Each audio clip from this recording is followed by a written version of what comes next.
Bienvenue dans la saison 2 du Monde du Livre, un podcast dédié à la littérature young adulte et new adulte. Entrez dans ma bibliothèque, je suis Mévéna et je suis ravie de vous accueillir dans mon univers. Ici, on parle de romans à travers mes recommandations, des critiques de livres, des interviews d'auteurs, mais aussi des échanges avec des lecteurs passionnés autour de débats. Alors installez-vous confortablement et plongeons ensemble dans mon monde rempli de livres.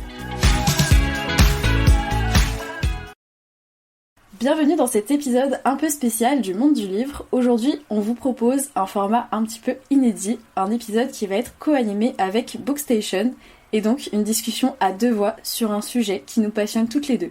Pour les personnes qui écoutent cet épisode depuis le podcast Bookstation, je m'appelle Mévéna et je suis l'hôte du podcast Le Monde du Livre, qui est un podcast un peu plus anglais sur la littérature new adulte. Bonjour à tous et bienvenue dans un nouvel épisode de podcast. Aujourd'hui, j'ai le plaisir d'être accompagnée de Mévéna pour un épisode spécial, puisqu'aujourd'hui, on vous propose un format inédit. Donc, c'est un épisode co-animé avec son podcast Le Monde du Livre. Et donc, on aura une discussion à deux voix sur un sujet qui nous passionne toutes les deux. Bon, vous aurez compris la romance. Et pour les personnes qui écoutent cet épisode depuis le podcast Le Monde du Livre, donc moi je m'appelle Aurore et je suis l'hôte du podcast Bookstation, qui est un podcast où l'on parle de romance, où j'ai des interviews d'acteurs du livre de la romance et aussi des tables rondes et plein d'autres choses. Donc voilà.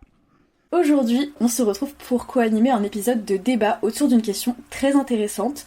Peut-on encore innover en romance ou alors tout a déjà été raconté ? On va explorer ensemble cette question et aborder la place des clichés et voir si la romance parvient encore à se renouveler. On vous invite bien sûr à réagir, à nous donner votre avis après l'épisode. Et si vous aimez ce format, n'hésitez pas à nous le dire. Du coup, je pense que c'est parti. Je vais commencer par la première partie du déroulé de ce débat. La première partie, c'est « Tout a-t-il déjà été raconté en romance ?» Et la première question, c'est « La romance repose sur des archétypes. Est-ce que c'est une limite ou une force ?» Du coup, Aurore, si tu veux commencer. Après, on pourrait dire que oui, tout a été raconté, et d'ailleurs pas qu'en romance, je pense que tu es d'accord là-dessus. Il y a plein de choses, depuis tellement d'années maintenant que l'être humain écrit. Il y a tellement de choses qui ont été racontées, mais en fait, les grandes lignes des récits, ça suit souvent des archétypes narratifs universels, surtout en romance, ce qu'on appelle même des tropes, n'est-ce pas ? Donc, Enemies to Lovers, Friends to Lovers, ça existe depuis la nuit des temps. Même dans les premiers écrits, même dans les premières chansons, on retrouvait des amours interdits, des Enemies to Lovers, en fait. Mais en fait, je pense que c'est aussi là où est la force de la romance, c'est qu'en fait, ces tropes, ces archétypes, c'est pas forcément figé, c'est des bases solides. En fait, les auteurs, autour de ça, peuvent en faire des histoires uniques. Donc, c'est-à-dire comment les personnages vont se rencontrer, comment ils vont évoluer, se confronter à la vie, à leurs relations, grandir, etc. Donc, en fait, ces tropes-là et les archétypes, ça offre une certaine rassurance, ça apporte une rassurance pour les lecteurs. Je sais pas ce que t'en penses, toi. Moi, je suis assez d'accord. Je pense que ça peut à la fois apporter vraiment ce côté rassurant où on sait à peu près à quoi s'attendre. Et je pense que justement aussi, il y a le côté où se baser sur ces archétypes-là, ça peut permettre aussi d'innover à partir de ces archétypes et peut-être justement nous surprendre parce qu'on va s'attendre à ce que ce soit, par exemple, je sais pas, je donne un exemple, un Friends to Lover et finalement, il y aura un triangle amoureux. Enfin, on peut mixer tout. Et c'est ça que je trouve aussi bien. Oui. Après, ça peut aussi être une limite dans le sens où parfois, je sais pas toi, mais moi ça m'est arrivé de lire par exemple les Friends to Lover ou les Enemies to Lover, c'est vrai qu'on sait comment ça va finir généralement. Pour le coup, ça peut ne pas être surprenant. Je peux voir le côté limite dans le fait que effectivement ça peut être redondant de lire plusieurs fois les mêmes schémas. Oui, c'est sûr, ou même le fake dating, voilà. Après, ça peut-être qu'on va en reparler après, mais en fait, la romance, forcément, c'est prévisible, puisqu'on sait qu'ils vont finir ensemble. Carrément. Mais oui, je vois ce que tu veux dire, ouais. Donc du coup, selon toi, est-ce qu'on peut encore surprendre les lecteurs avec la romance, ou est-ce qu'il peut y avoir une variation d'un même schéma ? Alors je pense que c'est quand même possible de surprendre les lecteurs avec des histoires d'amour. Ça m'est déjà arrivé plusieurs fois d'être surprise par la fin d'une romance où je pensais que forcément les deux protagonistes allaient finir ensemble ou autre et finalement c'est pas forcément ce qui se passe ou alors il y a des drames qui arrivent et ce genre de choses. Ça m'est forcément arrivé personnellement en tout cas d'être surprise par de la romance. Donc je pense que oui, c'est possible d'être encore surpris parce que il y a tellement de possibilités infinies. Il y a certes une base solide qui peuvent être les archétypes, les tropes, tout ça, mais je pense qu'on peut encore surprendre les lecteurs parce que l'imagination est quand même infinie, et même si les histoires d'amour, on sait que dans le principe, l'objectif c'est quand même que les deux personnages finissent ensemble, bah on peut quand même être surpris. Enfin, moi je sais que je suis un peu sadique, mais j'adore les romances justement où les personnages ne finissent pas ensemble. Enfin, où par exemple ça va être la trope amour impossible et ils ne finissent pas ensemble. Je suis hyper frustrée, mais c'est ceux qui me marquent le plus. Mais c'est pas de la romance, c'est pas... Non. Alors là, agree to disagree. Alors, donc bon, déjà sur ce point-là, on n'est pas d'accord parce que pour moi, une histoire qui finit mal, c'est pas une romance. C'est pas, disons que ce n'est pas du new adulte, c'est pas une romance contemporaine. Bah si, c'est une romance contemporaine, mais c'est pas du new adulte parce que bon, c'est codifié, tu vois. Ouais, je vois, mais pas forcément qu'ils finissent mal. En tout cas, les deux ne finissent pas forcément ensemble. Je sais pas comment dire, mais moi, j'ai jamais lu ça et si je lis ça, je suis vénère. Je t'avoue.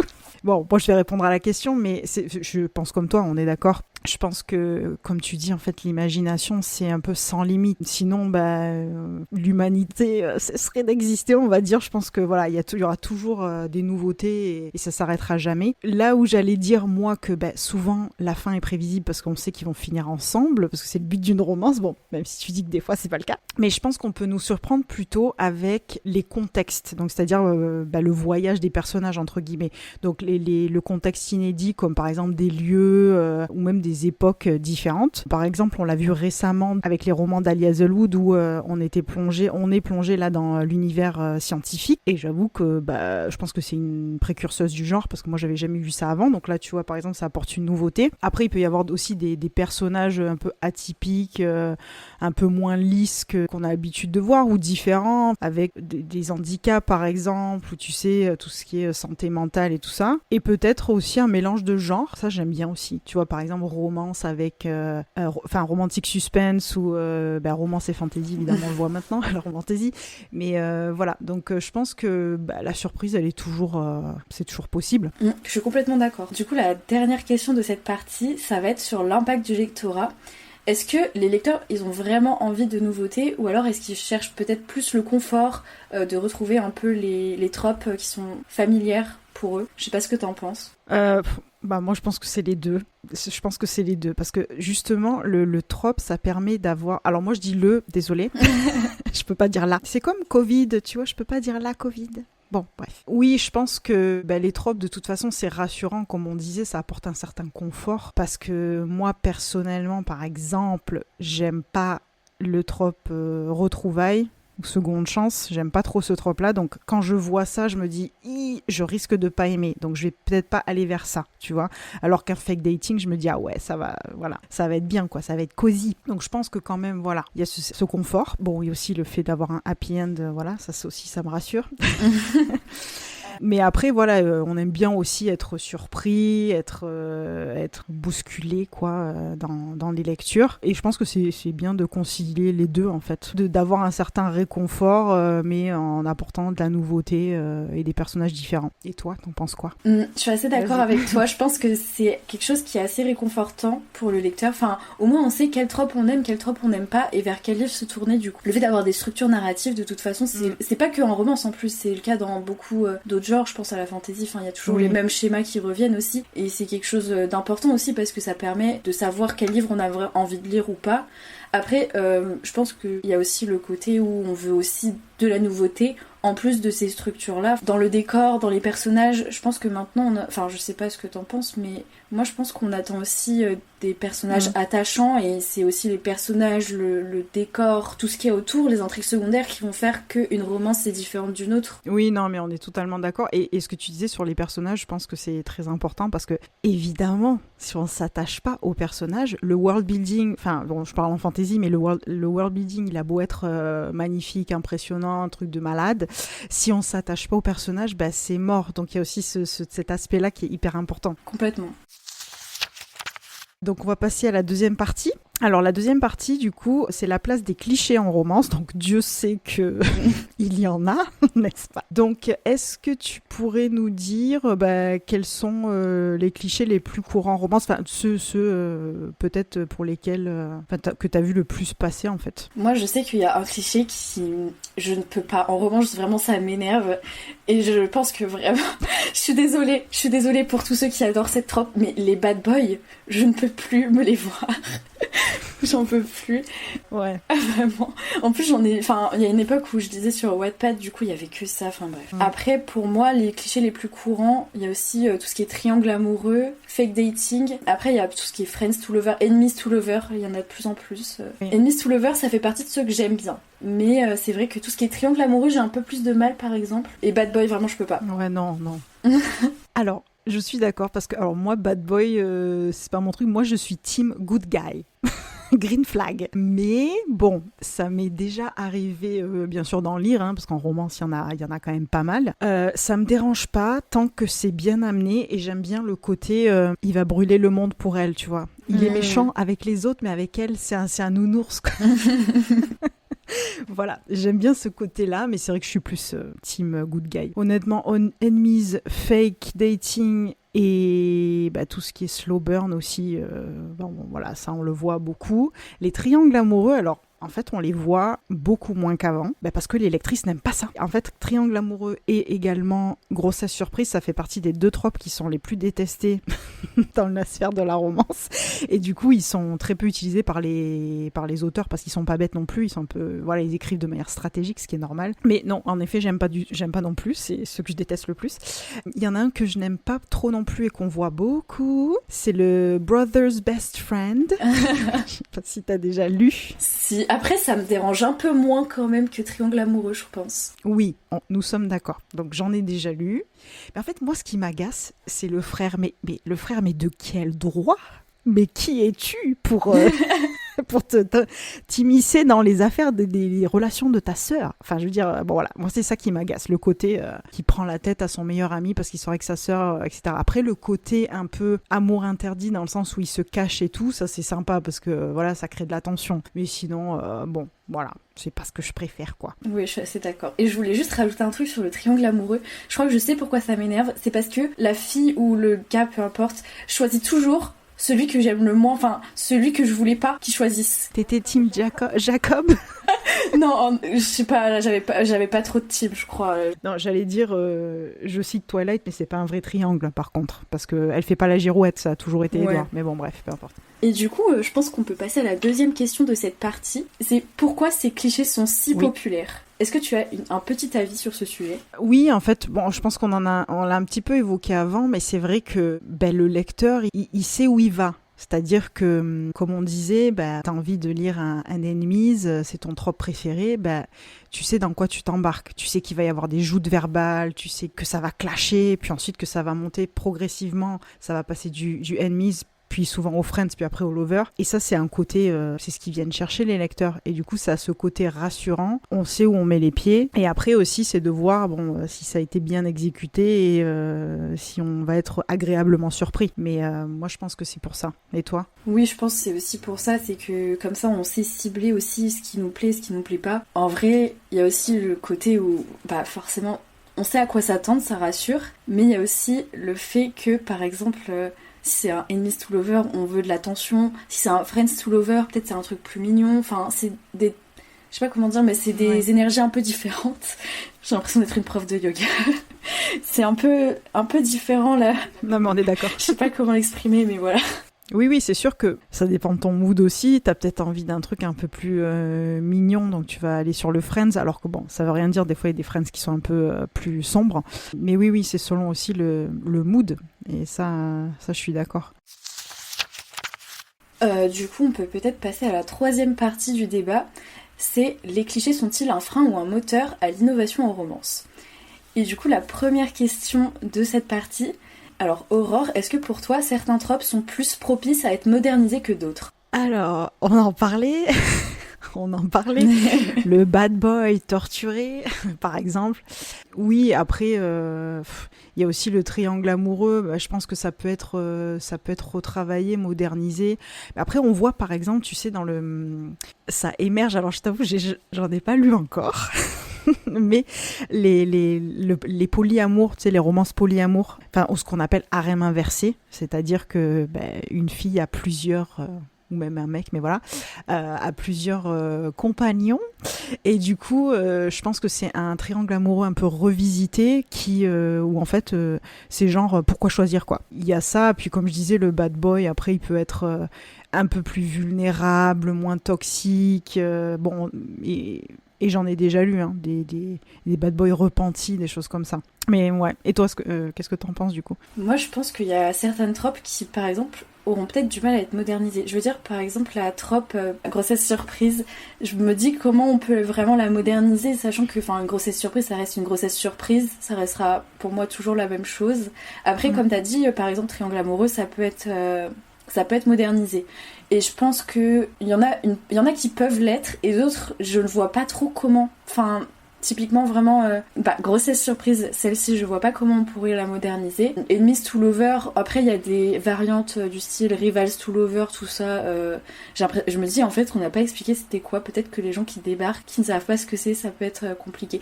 Je pense que je mettrai en description une définition de toutes les tropes qu'on a dites. Mais je sais pas tes lecteurs s'ils connaissent la romance, mais c'est vrai que c'est un peu farfelu là ce qu'on est en train de dire.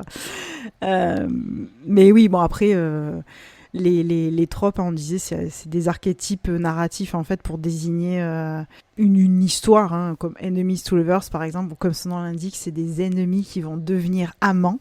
Voilà, mais bon oui, si tu veux tu pourras mettre la définition. Oui, en tout cas c'est dur de moderniser certains. Mais après, ça me dérange moins, tu vois, la grossesse surprise, ça me dérange moins en fantasy. Bon, j'en parlais avec ma copine Marie. D'ailleurs, ça nous dérange moins en fantasy parce que c'est pas le même contexte. Mais c'est vrai qu'en romance contemporaine, non. C'est pas notre délire.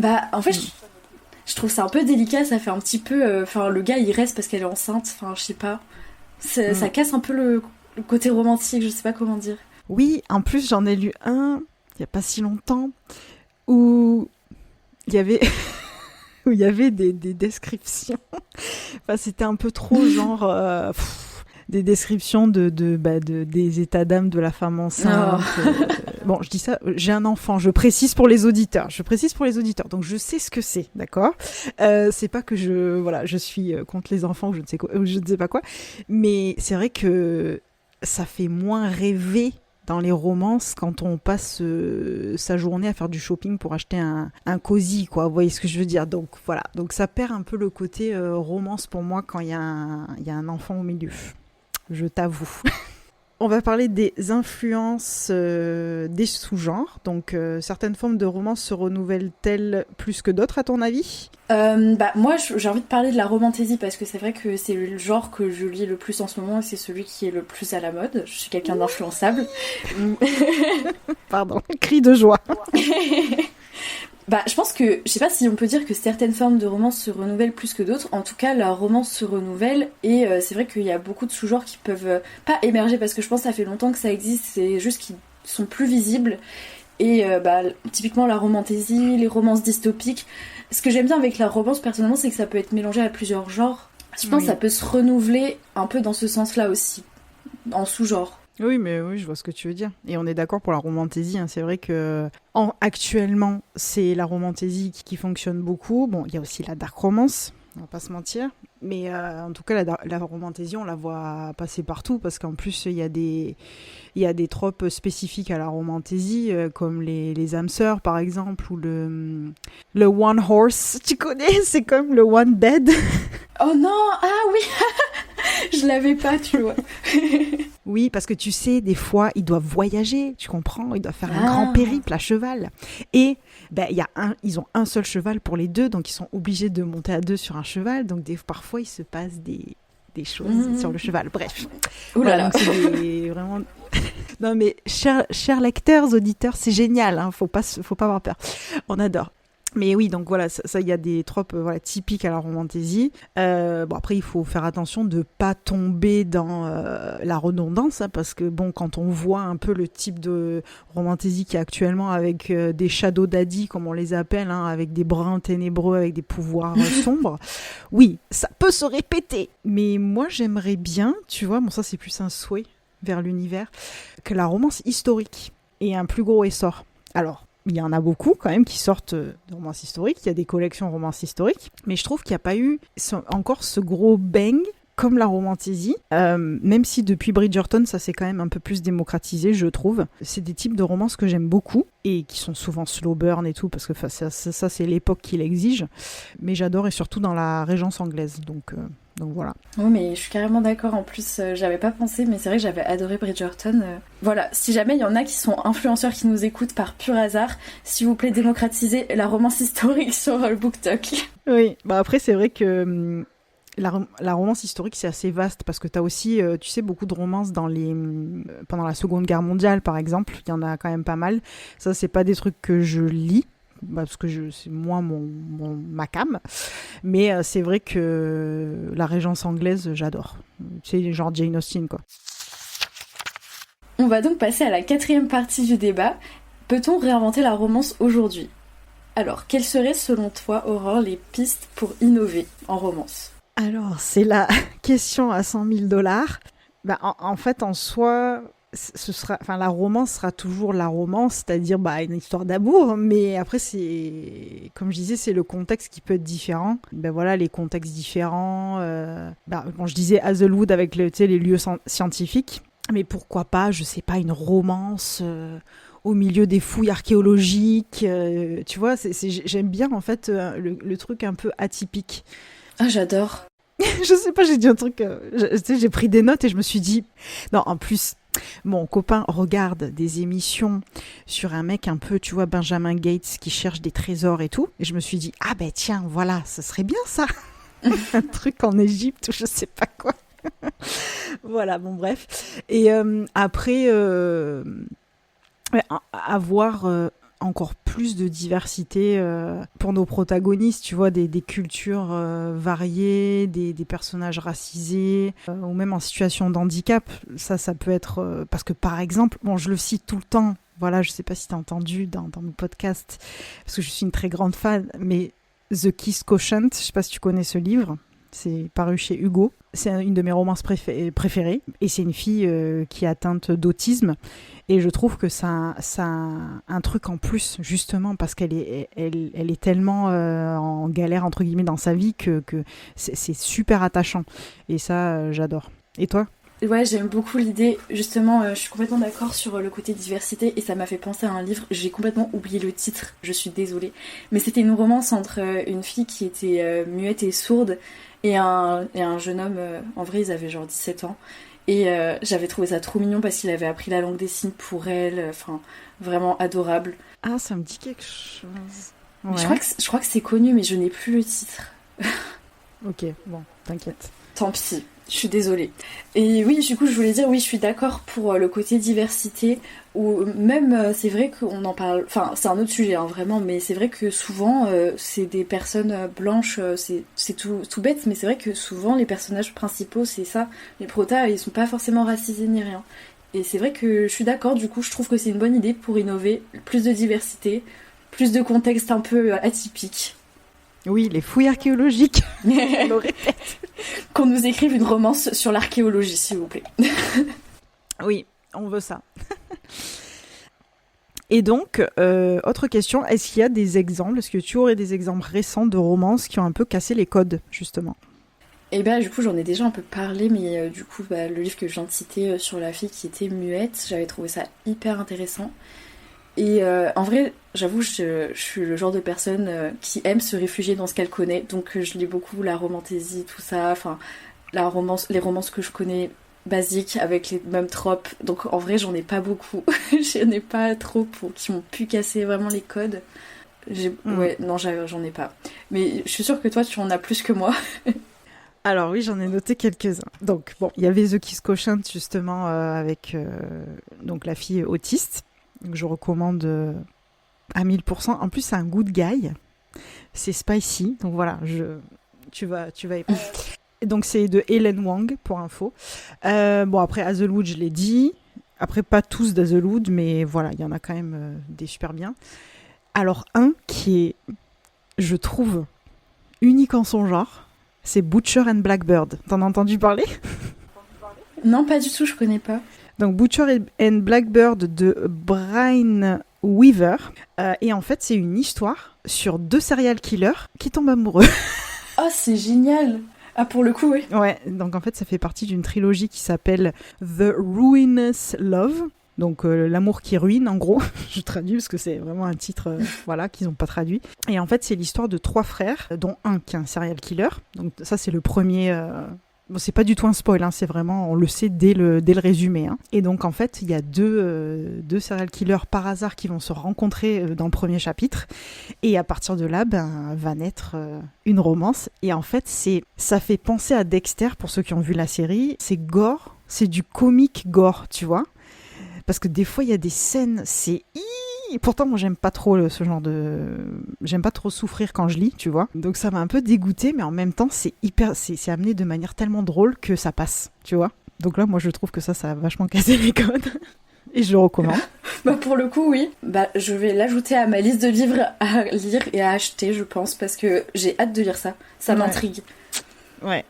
Et j'avais noté aussi une saga romantasy qui s'appelle Savage Lands. Et ça, en fait, c'est une saga un peu ovni dans la romantasy, je dirais. Donc c'est de Stacey Mary Brown pour info. OVNI parce que c'est pas dans de la fantasy comme on pourrait connaître à Cotard, donc un palais d'épines et de roses, où c'est, tu sais, un univers un peu épique à la Seigneur des Anneaux, entre gros guillemets, avec des épées, des arcs et compagnie. C'est plus dans un monde moderne. Ça fait même penser un peu à une dystopie, tellement c'est un peu bizarre, l'ambiance, je sais pas comment dire. Mais ça reste quand même une romantasy, parce qu'il y a des fées, il y a des créatures fantastiques, etc. Et je trouve que en romantasy, parce que j'en ai lu quelques-unes, ça se démarque. C'est très, très différent. Ok, pareil, je note.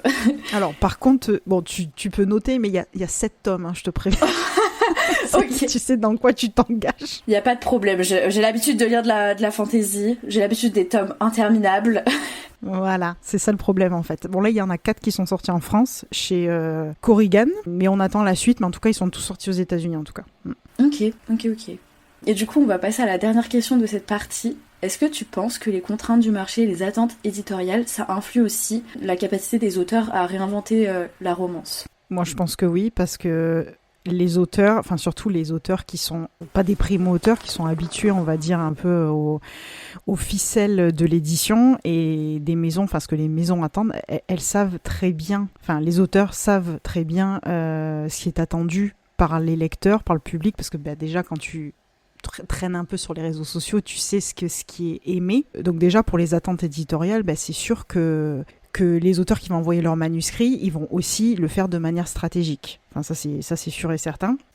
Pareil, si on se met d'un point de vue maison d'édition, la maison d'édition, c'est pas une organisation bénévole, association du coin, tu vois, ils sont là pour faire de l'argent, c'est des entreprises.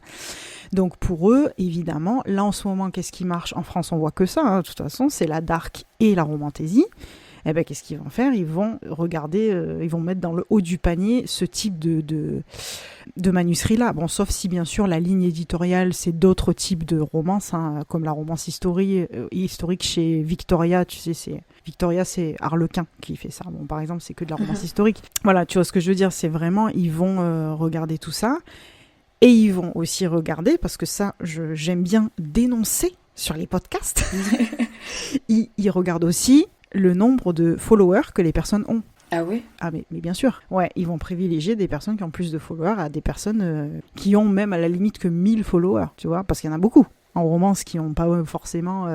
surtout que la romance, si on parle de ça, c'est un petit, entre guillemets, une petite communauté par rapport à d'autres, la littérature blanche ou d'autres types de littérature. Donc ils vont aussi regarder ça. Et tu vois, des auteurs qui ont des milliers d'abonnés vont avoir une parution en brochet, avec Just Page, avec la totale, l'audio, tu vois ce que je veux dire ? Alors qu'il y en a certains qui vont avoir que le numérique par exemple, enfin voilà, donc c'est vraiment un business, ça fait mal au cœur parfois quand on entend des histoires, mais c'est la réalité du monde de l'édition. Donc voilà, je te laisse donner ton avis du coup. Moi je suis assez d'accord, je pense que ça influence grandement du coup aussi, parce que je pense que c'est un peu le serpent qui se mange la queue, dans le sens où ils vont voir que c'est par exemple la romance, la dark romance qui plaît, du coup ils vont privilégier les auteurs qui écrivent de la dark romance, et les auteurs vont vouloir aussi être publiés et donc peut-être écrire plus de dark romance. Du coup ça fait un peu un cercle. Tout à fait. Après t'as déjà dit pas mal de choses sur les contraintes et tout ça, mais c'est vrai que du coup c'est un peu le serpent qui se mange la queue. Ouais. Et je pense que aussi les services presse et les influenceurs, ça peut aussi beaucoup jouer sur ça. Ah oui. Parce que du coup, si par exemple on voit que la romance commence à devenir à la mode, il y aura de plus en plus de services presse qui seront envoyés, qui seront en dark romance, et ainsi de suite. Du coup, on verra plus de dark romance sur les réseaux sociaux, et enfin, du coup, les auteurs vont plus vouloir en écrire, et ainsi de suite, quoi.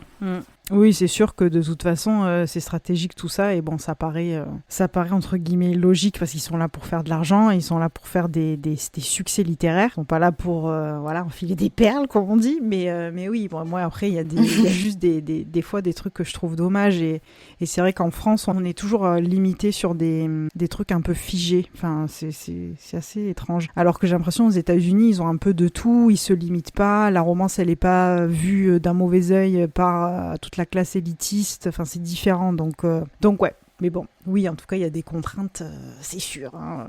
Carrément. Donc du coup, on a terminé pour notre petit débat, table ronde, donc c'était bien chouette.